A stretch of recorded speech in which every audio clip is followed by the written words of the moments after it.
mesquite? Is that that's in Texas, right? There's a lot of mesquite in Texas used for flooring. I don't know how that stuff holds up, but I like it. I can't imagine that. When you said this stuff smells like barbecue. I can't imagine that's easy to work with. Welcome to the Fine Home Building Podcast, our weekly discussion of building, remodeling, and design topics aimed at anybody who cares deeply about the craft and science of working on houses. You're listening to design editor Brian Pontolilo. You did it again. There he is. Senior editor Patrick McCombe. Hello, everybody. And me, Justin Fink. Well, you weren't really listening to Brian, but you were as soon as he said, yeah, you are hi. now. Now you're listening to Brian. The email address, fhbpodcast@taunton.com, or you can go to the website, finehomebuilding.com/podcast. That's where you find all the stuff that we're doing. That's how you get in touch with us. That's how you tell us what you want us to talk about more and what you want us to talk about less. Patrick is here today because Rob is on the road. And it gets serious when Patrick comes in because he's got the code book with him. I know. Brian, when I walked in, said that this was going to be the last podcast where there are code books on the table. No, I'm just not. The last one I'm going to come to. Rob's just not invited anymore, and you can come instead. Brian. Yes, Justin. You had a question you wanted to talk about. Dive right in. But no, I wanted to, first I wanted to read something we got from this guy, Eric, because we were talking in episode 89 about DIY ductless minisplits. And, well, Patrick wasn't on that show, but we did talk about it a little bit around the office as well. But anyway, so Eric writes, I got a Friedrich Breeze 3 years ago. It went in very smoothly. I was terrified with the refrigerant connection, but it didn't end up being at all hard. The refrigerant connector is based off of dual dry brake connectors with a huge lever-based switch. You plug the refrigerant line in and crank the lever over, like some huge knife switch in a horror movie. The rest of the install is drilling holes in walls and putting cords and pipes through the holes, not rocket science. It's been working perfectly this whole time. I bought it as an AC, but now I'm also using it to augment heating in addition to my prehistoric natural gas boiler. It's cut my heating bill about in half. That's not comparing it to an efficient boiler, but it's still nice. It's also roughly quiet enough to be on the verge of inaudible inside the house, and the compressor unit outside is quiet enough to make me ask how the hell they did it. So that's a nice little feedback from Eric. I didn't realize that Friedrich Breeze was even making a version that you could hook up yourself. So that was the one I first saw in the marketplace, but then it left, and I haven't seen it back since. So. The two that I was looking at were Perfect Air with an E on the end, and Mr. Cool were the two brands. And I actually, right before the show started, I got a phone call from somebody at Mr. Cool. Coincidentally. I sent them a note. And I said I wanted to talk to them about their DIY installation mini split. You know, maybe we could look into it because I feel like it would be something that people would be interested in. It's such a, for anybody who doesn't know about ductless mini splits, it's simply like a two-piece system. You get a head hanging on your wall, and you get the outside unit, and they're connected by a refrigerant line. No ductwork. That's the key. No it makes ductwork. It super efficient too. Yep. But the hindrance to the installation is that you need to run refrigeration lines. Yeah. It comes with the refrigeration lines, usually the kit, and then you hook everything up, and then you have to vacuum the air out of the lines. And then charge them with refrigerant. But so now there appears to be some versions that are made so that you just. It's a quick connect. The ones that I saw on the Mr. Cool and the Perfect Air, which I'm not clear I wonder if it's the same maker. I don't know. But because parts of the instructions look similar, the installation instructions, but it looks like they're just self-tapping lines. So you just tighten the male and female together to the right torque, and I think it just pierces. One portion of it is charged, and when you pierce it, then it floods the rest of the line, and you just leak test it, and you're good to go. I don't know, so it might be cool. Maybe we could look into it some more, and if anybody else has any experience putting these in or has something negative to say about them, like don't believe what they say, you really need to have an HVAC guy, pull a vacuum on those lines. We would love to hear about it. Maybe we'll do a video. Maybe we'll use my shop. Maybe I'll put a mini split in. I have some feedback on our magazine. Then Brian was done with that, talking about mini splits. We didn't edit anything out there. Brian really just did switch topics like that. Go ahead. We're in the feedback portion of the show, okay, right? Gotcha. Yes, we are. So before we move on to questions, I think we're going to go into my question first. But before we move on to my question, let's get to my feedback. Do you want to just take over? So when we built the mantle, you built the mantle. I worked on the project with you for the magazine. Yes. Recent issue. Yep. Cover issue, right? Cover Newsstand issue right now. It's one on newsstands. It's on the newsstand now. That's right. You taught this little tip, and you said that you had tried a bunch of techniques for finishing the cut edges of MDF. Yes, because it soaks up finish. Yeah. More than the hard packed surface of the sheet goes. Yeah, So it looks really darker. porous. Well, it gets fuzzy. It gets Okay. fuzzy, yeah. Yeah, And it's sanding rough. doesn't help. It's like just Yeah. makes it worse. So you need to do something. You need to you need to seal those edges first, like sealing end grain almost.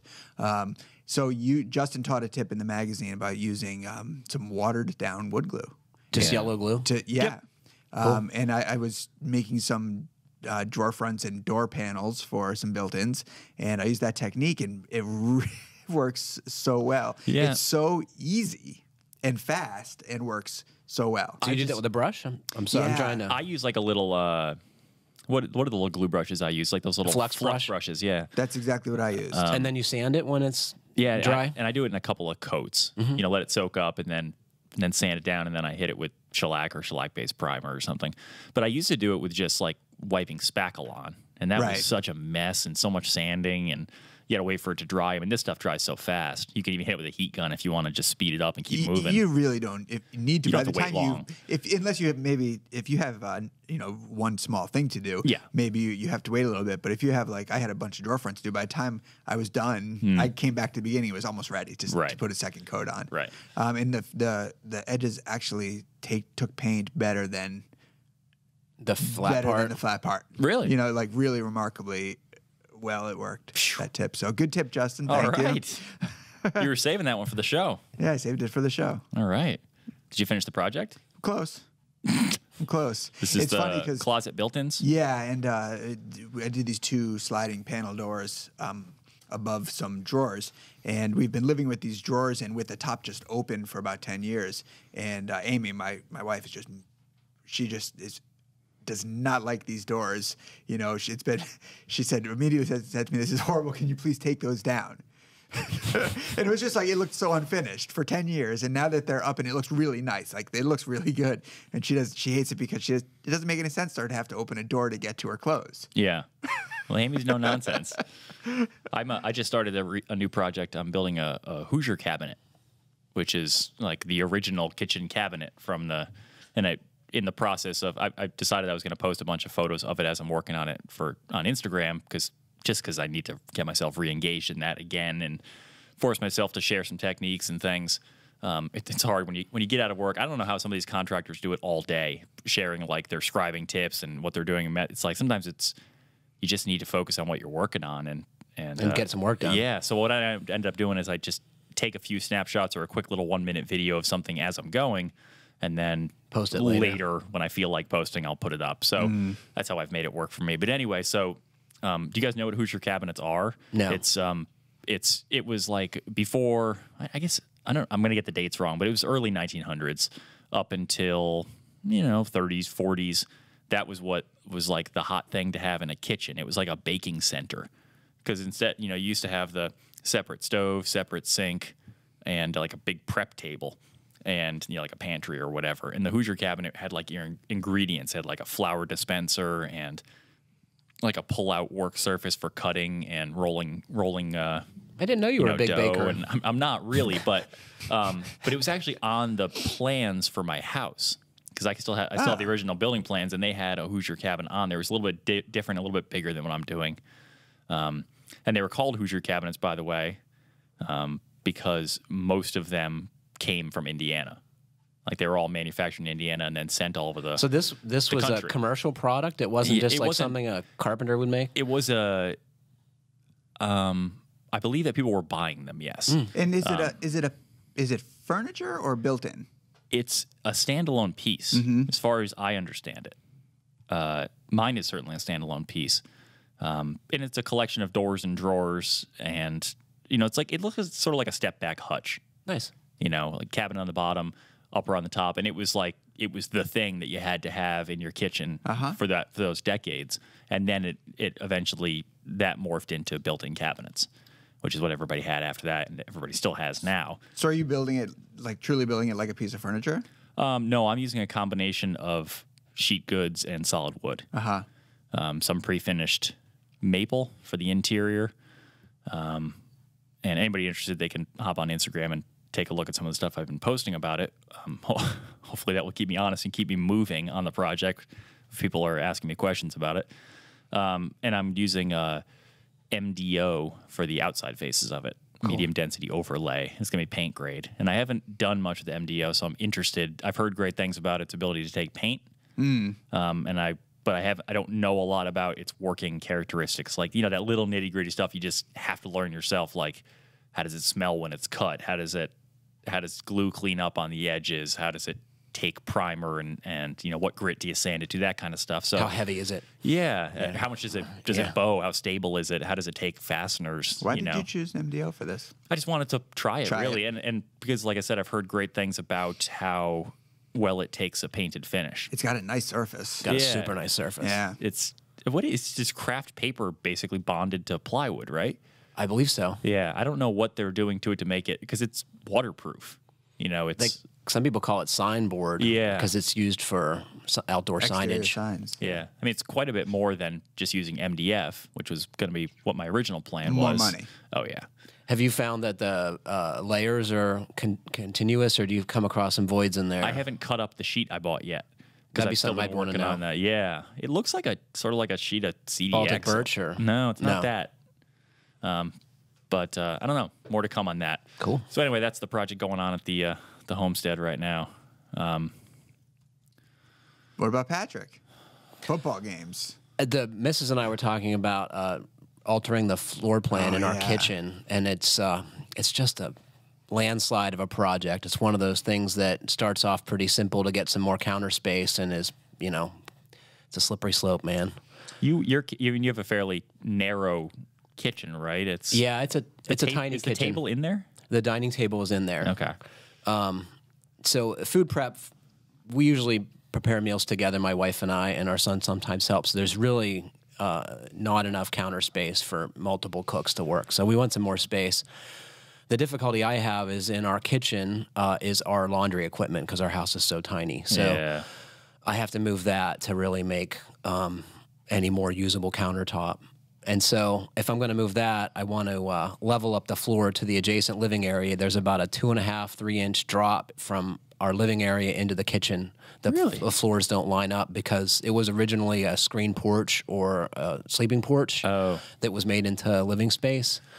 And so the guy who had the house before we bought it didn't bother to level it out. So that's something I would want to do. So it really gets to be a big job. Where is the washer and dryer in the kitchen now? Is it side by side or stacked? They're stacked. So it's in a closet that's only slightly bigger than the unit. Because we've seen some pretty cool things. We've published a few things on hiding a washer dryer in a kitchen, either like under an island side by side, or having work surface above it essentially. So that would be a fantastic solution. I haven't considered that even. That's a good idea.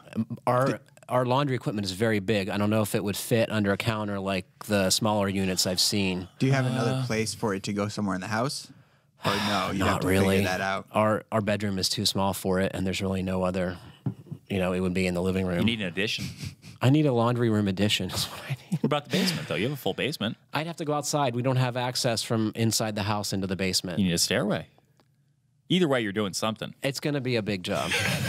So that means all the base cabinets have to come out. It means they have to raise the floor. I'd have to raise my patio door. And you would just reuse the kitchen cabinets? Yes, I would. And then raise the patio door? Oh, because the floor. Because of the floor is... So let's go back to that. So why do you want to change that? Is it really worth the effort? Like, you don't like it? I haven't decided that, if it's really worth the effort. You don't like that it's different heights, or... It's an awkward. Well, people come into the house right? to visit us, and they stumble on it. Yeah. It's all kind the of time. it's kind of an odd height difference. Yeah, it's not really a step. It's like a half a step. Huh. So if y'all were like remodeling a property, don't do that to somebody, fix that. Yeah, or make it a real step. Right. Oh, man. Bumpout. I'd like to see a cantilever bump out, just the big laundry. enough for your washer and dryer. That'd be so cool, wouldn't I it? love the idea of a cantilever, but we were just talking about Garrison Colonials at lunch today. Yeah, we with were. the, and Patrick was making the point, like, well, yeah, why wouldn't? Of course, they used to do that a lot because you could bump out and have an extra couple 100 square feet on the second story. Yeah. with the same footprint. Yeah, Yeah. but notorious energy pigs. Terrible. Yeah, And the original idea was you'd, have more living space upstairs, and it would shield the front door, right, from rain and snow. And but people don't do it for that reason I don't anymore. think they would have to be an energy pig. I mean, if you built it from scratch and you really wanted that detail, I'm sure you could make it. Yeah, you have no to put problem. blocking at the joists, Yeah. right, and you have to insulate the bottom side of the overhang. Right. But it's just that the way Nobody does. the way they used to do it, it was Yeah. not. They're notorious. Yeah. I was surprised. I was looking at a project recently that has a 2-story bump out, and it's a new house. And so I was curious why the bump out. And I thought maybe sometimes they do it because A 2-story bump out. Yeah. Weird. And I was sometimes you see this when they're near the setbacks, and a bump out somehow is okay. As long as the foundation doesn't get within the setback. Right, workarounds. I've seen it as a workaround before, but this was actually it was cost effective to frame this little cantilever bump out as opposed to jogging the foundation. They did a cost analysis of actually bumping out the foundation versus cantilevering it, and So let's say you bump out for a 2-story bump out. That whole load is then transferred to those first floor bumped out cantilever joists. Yeah. Yeah. And the roof Interesting. load over the bump out, too. Yeah, this was on got to be gable some end. interesting engineering to figure out. I would imagine that's a Flitch plates. decent amount of weight. It's all sheer, too. Yeah. Yeah. How do you tie those cantilever joists back into the floor system? Well, if the joists are running the right way, it's easy. You just make them long. And that's but what I was Yeah. thinking. Yeah. Well, If how far they're out big did enough, it not bump? big. It was a window seat bump out. Okay. Yeah. That's cool. Yeah. It's funny that like sometimes somebody who's got a lot of experience with that can just point out something so simple like you need a bump out right here and it changes everything. I don't Yeah. have that mindset. My brain doesn't. My guess, and I didn't get too deep into this detail, so I don't know the answer. But my guess is that they had the joists were running in the right direction for an easy cantilever, and so basically, were big enough to handle that load that we're talking about, and so basically, you saved money on concrete. Yeah. And formwork. Excavation, formwork, and concrete. Because you had to do all that stuff, even if it was landing on a foundation, you have to do all that stuff going Yeah, up anyway. sure. Yeah, all the Sure. same framing And I can't imagine that little piece of foundation is much use to you, right? Right. It's In the basement, In the right. basement. Yeah, and not at all. It's like the thickness of a foundation. yeah. Brian, you had a question on that. Where did this come from? My house. What's bringing this up? What are you doing? I've been meaning to ask this question for years. Oh, okay. That's all. So my house has, and this is something that's pretty common, and I just don't know about it. One of those things. Yeah. Slips Yeah, well, between the this- cracks. You never yeah, ask. Well, we And, don't know everything here, so. Yeah, so my house has this, the cross bracing between the floor joists. Yep. So I think they're 1x3s, maybe 1x2s. They're very small pieces of wood that are cut with mitered ends, and they form an X in between each floor joist. You can see them from your basement. Is that Yeah, what it's you're in the okay. basement. And I remember hearing at some point that, and sort of accepting this answer or not, just not digging at it anymore, that hearing at some point that they were for the installation. So while you were framing the house and you're setting those joists, they were bracing and they're keeping them from rolling until you actually had, Sheathing on on the floor. So, but I actually never got this question answered, and so I thought I'd bring it in here and see if you guys knew the answer to this question. Are they necessary in doing anything now? I think there's still a lot of confusion about these because Bridging. Bridging in general. I hopped on just to a couple of forum threads that were talking about this topic just to kind of get a sense of take everybody's temperature in it. There was a lot of discrepancy in what people were saying. They either when you needed them, where you needed them, what they were doing. Yeah. So I applaud you for bringing it up because it's deeper than and more interesting to me than I thought it was going to be. But I'm guessing that's why we have the code book here, Patrick. I could give one more interesting detail that might have something to do with it. In my particular house, there is no band joist. So Potentially, they were really needed because there's nothing but the board sheathing that starts on the ends of the floor joists.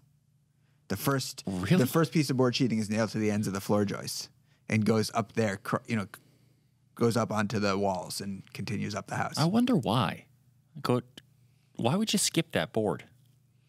Just don't think it's necessary? I was talking to Patrick about the other. My house is so minimally built. Like, that's all you need. yeah. Some people will like do stuff because it saves $10, right? Yeah. It's just that's just how some people are. Yeah. Well, I don't think there's and Patrick, you can weigh in here too, but I don't think there's much to the suspicion that it's to aid in installation of the joists. I think at one point it was, as I understood it, it was you needed bracing of some kind between joists if the span was greater than 8 feet, and people typically put it mid-span. And some old rules of thumb that were thrown around, and I went to look in the code book today to see if this was in there. It used to be, I heard, a 1-in-6 and a 1-in-7 ratio, which was if the joist height or the joist depth exceeded the width by the ratio of 1 to 6. So if sorry, I'm saying this backwards. That if the depth of the joist is more than 6 or 7 times the width of it, then you needed to have blocking to resist rolling.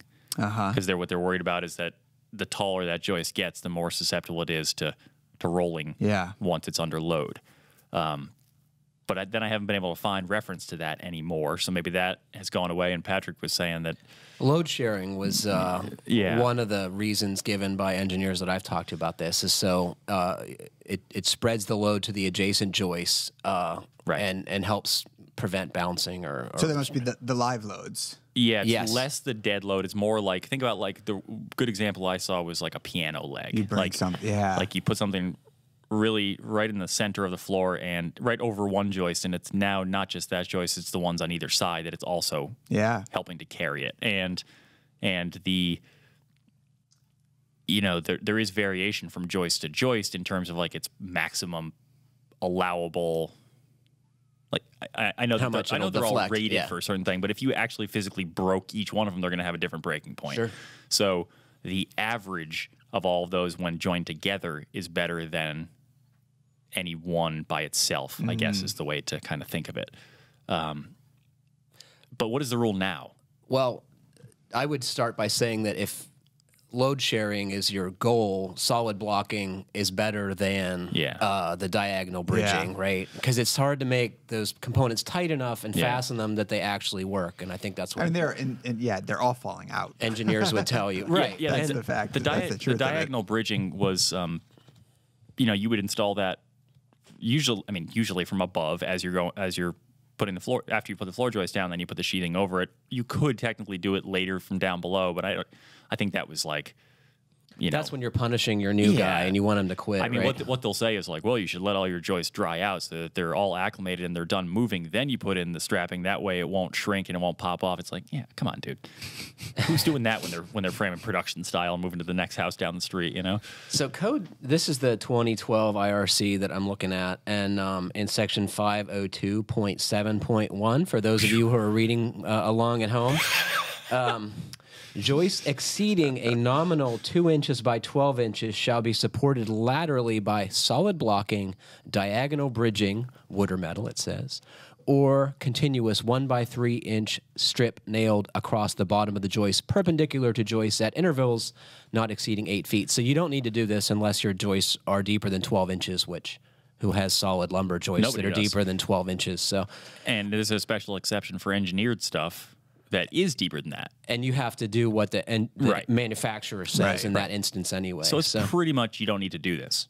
No, and I don't think it works, so I would save the effort. I know that a while back we did an article on solutions for fixing a bouncy floor, and the engineer David Grandpre and the builder Mike Gurton, who worked on that article together, they did suggest this as one possible fix for if you're getting a lot of problems with bounce and deflection. And it was one of 6 options or something they had in the article. But they also had another one that was a strap across the bottom of the floor, like a metal perforated strap that was just pulled tight and fastened to each joist.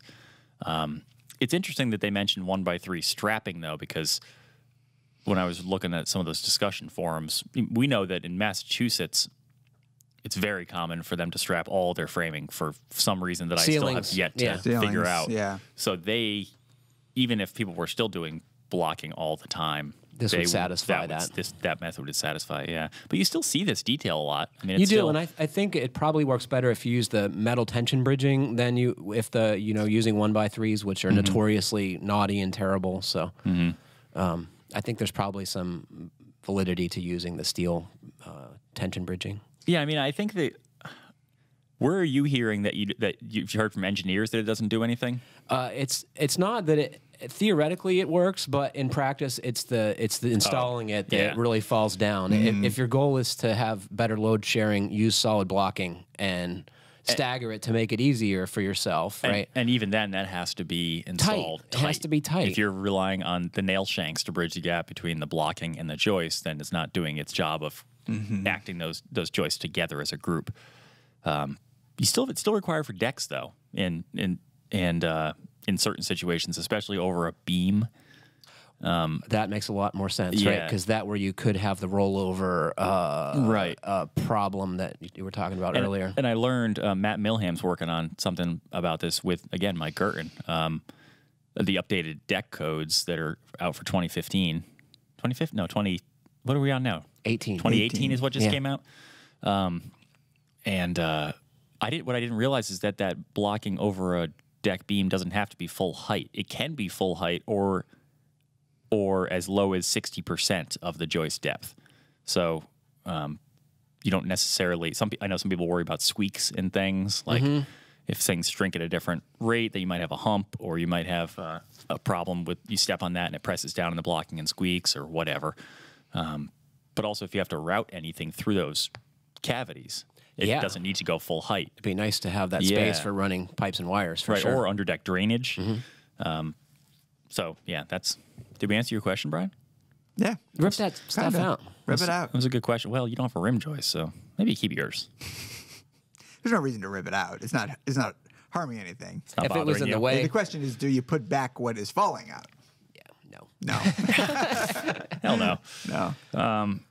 Carl wrote to us, I used to do a lot of roofing work years ago, back in the days of 3-tab shingles, but also some architectural shingles.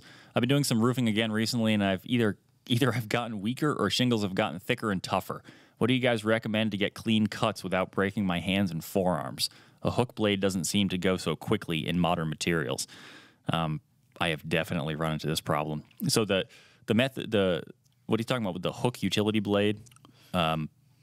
And they make roofing knives too that are specific. That have more of like a triangular hook on it. Think about like a cat claw. It's essentially like you stab the claw in, and as you're pulling it through, it's cutting the backside of the shingle rather than the front where the granules are, which you're never going to be able to easily cut through. Yeah. So also useful for like cutting underlayment, not underlayment, but like paper underlayment, that kind of stuff, rosin paper. Felt paper. Carpet. It's very similar to a carpet or linoleum kind of thing too. But yeah, with these thicker laminated shingles that are pretty much everywhere now, it's pretty hard to get a nice clean cut. And you know, the method that I had always used was to start at one end of the roof with a cut, go all the way across, and then when it overhangs, you install it, and then come back and you trim it in place. But it's hard to get a straight line with the really thick shingles I've found. So then I started, and I think it was at Patrick's suggestion, using a big pair of snips. That was told to me by Diami Plotke, one of our roofing authors. Yeah. So he uses large sheet metal shears. Yeah. Like 12-inch ones, and they cut really nice. Yeah, I have a pair of Milwaukee ones that work really well. My only complaint is that they tend to loosen. If you tighten them too much, they don't move. If you loosen it, they fall apart. The brand I remember is Malco's Handy Andy snips, right? And those are I'm not making this up. Comes with an action figure. And they work real nice. Yeah, cutting Malcolm makes shingles. really good stuff. They also make, I mean, if I was doing this all the time, I would just get one of those guillotines. It looks like a big paper cutter. I wonder if you could just buy an old paper cutter. I got one downstairs if anybody wants one. I have a question about that. So do you drag that thing around the roof, or do you set up a cutting station? The one I think Carrie, do you have a picture that you can throw up? There's one that it actually mounts to the roof deck, so it's like you can set its slope and then it just sits up there. Do you think they've renewed that photograph since 1985? No, that guy. It's like a 3-tab shingles on there. Yeah, what you can't see right off the photo is it's the ground. It's probably It's like a 14 pitch. That's steep. It sure looks like he's going to cut his hand off too, doesn't it? They make obviously all sorts of versions of this same concept, but And what is that essentially, called, Justin? I think it's called a shingle cutter or shingle shear or something. This one, I believe, is Qualcraft or Malco. It might be Malco as well. But it's like it operates like a giant paper cutter. You put the shingle across it, and then you can just chop straight down with the blade arm. Also nice because you can set it to angles if you want to make valley cuts or if you're only cutting a few shingles, I find I cut them on the back side. And That's what I've done. And cutting rakes, I have a Est-wing shingle hammer that has a cutter and a reveal gauge as part of the hammer itself. And because it's shaped like, it's a hammer, you get a lot more leverage, and it gets your hands away from the grit instead of dragging a knife, and it works really good for cutting off rakes. Oh, okay. They also make. Did you ever? I think you might have tried this out. Remember that little rigid pneumatic? I never cutter? really. So I was roofing my barn when that tool was released, and I took it up there, and it just. It's got to use a lot of air. It uses a lot of air, and it's just like never convenient, because it's on an air hose. Are you going to drag the? Yeah. You got to disconnect your roof. You got to take your roof nailer apart, put it on there. You have to take the roof nailer apart. Well, take the hose off of it, and then what do you do with the roof nailer? A little reciprocating it looks action. like a little mini reciprocating Why saw. is it pneumatic and not? Because they're assuming you're up there with a shingle gun instead of a saw or whatever. Electricity, yeah. A shingle gun. What do you call it? A roofing nailer. Okay. Speaking of roofing tools, do you guys remember that did you ever see that really old school thing that guys, when they used to hand nail, would wear around their neck? The little stripper? The little nail sorter. Yeah, like I think it's called a stripper, right? But that was called a stripper? I think so. And it would sort all the nails so they were point down around your neck in this little box. So you would just reach up with one hand and grab a nail out the bottom and pull it straight out and then just whack it in. So you just your hand was constantly grabbing The the next nail. time I've ever seen that is on Mike Girton. Yeah. I think it's a pretty old tool. Yeah.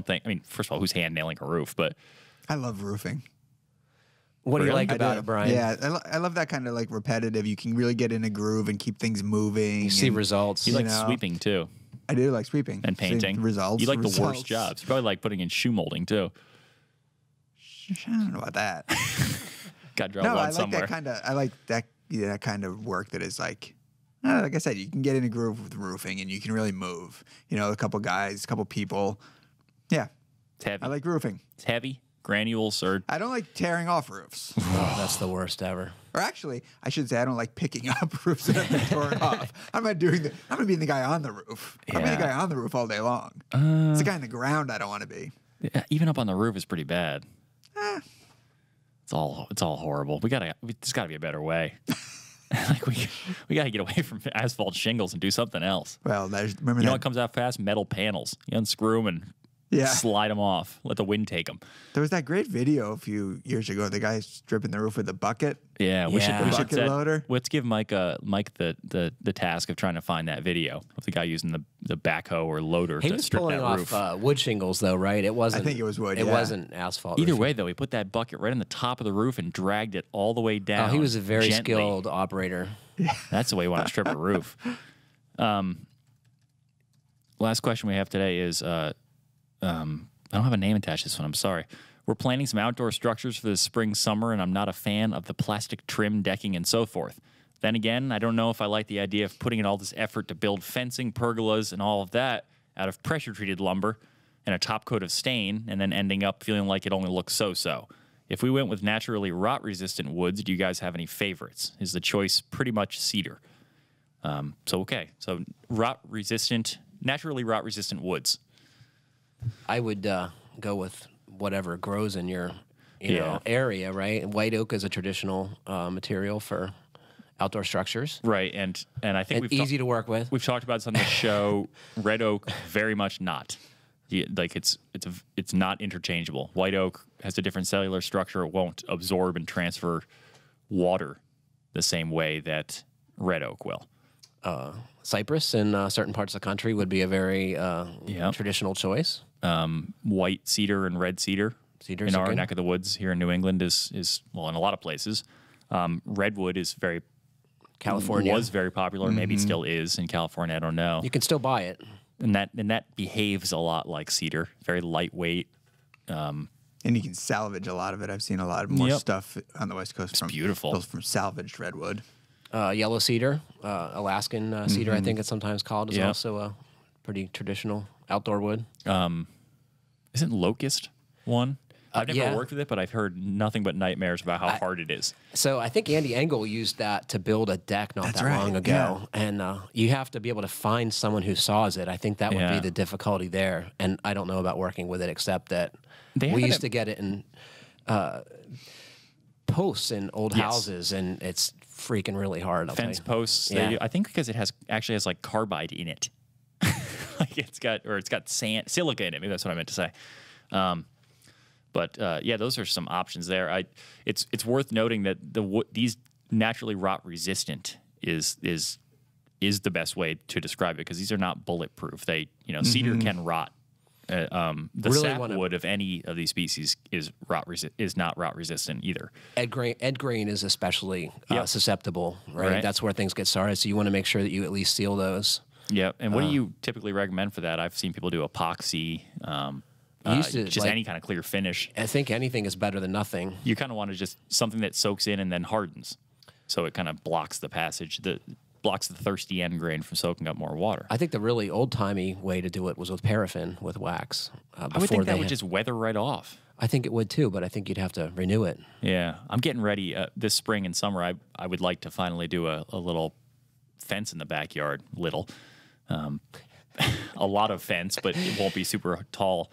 And I don't know what I'm going to make it out of. I think it's going to be like a picket fence style, which means that it would be painted. Which means I don't know what to use, because I don't want a huge maintenance problem.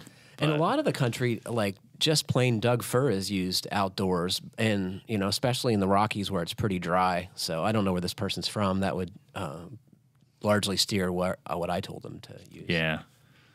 A lot of things can last outside without much trouble as long as you have the drying under control. It just needs to be able to, if it gets wet and dry, let it dry out quickly. You don't want any water sitting. I mean, something as simple as like we've talked about board and batten siding, and just putting an angled cut on the bottom of the board so that the water that comes down drips right off instead of hanging there. That can be a huge difference in those boards rotting or not rotting. Yeah. Ventilation. Just get it out of there quick. So you guys didn't want to mention any of the tropical hardwoods? Is that because you just don't like the environmental impact of them, or? So that's a difficult question. I hate them because they're impossible to work with. It's just so not fun to cut ipe or these other exotic materials. Yeah, they're pretty brutal. I guess I don't have a super strong opinion about the exotic implications and all, the environmental implications of them being exotic and all the travel that it takes to get them here and cut them up. And I mean, they're beautiful. I've certainly installed a bunch. I don't think it would be my first choice for my house. They're bulletproof. They're like hard as a rock. Some of them.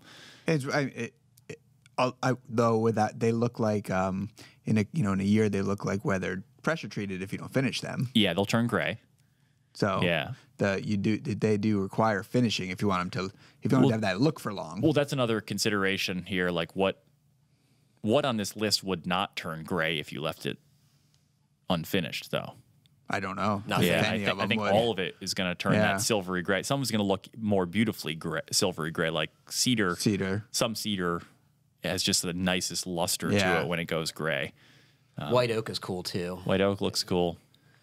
I think you just have to be okay with not having it look like interior woodwork. It's gonna, unless you want to do the maintenance. if you want to do the maintenance, have at it. But Yeah. I think you just got to be okay with it looking like it's outdoors. And in that case, I would go with personally, I'd go with varnish, and I would put a lot of coats on it for the first year. If you want it to look new, like interior, If you want it to stay finished looking and nice, and then you gotta you gotta take care of it to the point where if it's starting to show signs of trouble, you're almost already too late. You've gotta treat it as like a maintenance thing. Yeah. You just gotta put more coats on, because if you're at the point where things are chipping and you've got little black dots forming under the surface from like mildew or whatever that stuff is, you're screwed, because you got to strip it down now and so go back and touch it again. Our letter writer, emailer,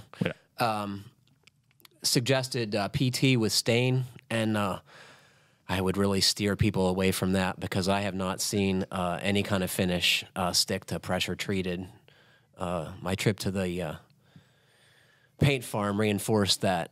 Boy, nothing really sticks to that material. And I don't know if it's the chemicals or if it's like its movement, Southern Yellow Pine. You just have to wait 10 years.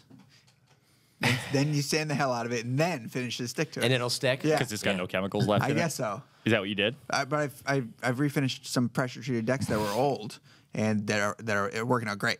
But these, like I said, these are 10-year-old decks that need to be sanded down to bare wood and finished with, I think I didn't use solid stain, but a semi-solid stain. So just a littlest bit of show through it, but mostly it's coverage. We're using in the next issue of the magazine that we're working on right now, there's an article on installing decking on the diagonal, and on that project, the deck builder used